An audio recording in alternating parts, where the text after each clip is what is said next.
रामराम सूर्य. आपण आलतो बघा आज बळमाचा भंडारा होता बघा सूर्य. तर आपण आलतो बघा सचिन उराडेनं त्यांना आपल्याला व्हिडिओ करणं बोलले होते. तर बघू शकता बघा सूर्य त्यांच्या वरामध्ये कमीत कमी 15 वर्ष झालं बळमाचे मेंढरे राहतात आणि इथं कमीत कमी 20 दिवस आमच्या इथं गावामध्ये राहतात आणि सकाळ शांच्या पर महाप्रसाद होते बघा. तर बघू शकता बघा इकडं. तर हे जे पूर्ण आहे सचिन उराडेचं शेत आहे आणि हे बाळूमामाचं मंदिर आहे बघा. तर बघा हे बघू शकता बघा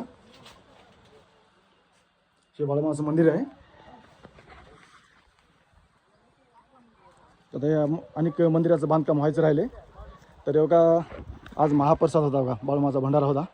तर बघू शकता बघा इकडे किती पब्लिक आहे का आमच्या गावामधली. हे बघा बघा इकडे बघा एवढी पंगत आहे, एवढा महाप्रसाद होते बघा. आणि आमच्या गावामध्ये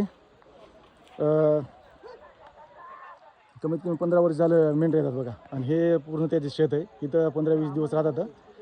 हे बघू शकता बघा इकडं सकाळ शांच्या पार महाप्रसाद होते. हे आमच्या गावातली मंडळी आहे बघा. चला अशीच माहिती देतात बघा सर. भेटू सूर्य पुढच्या मध्ये. राम राम सूर्य.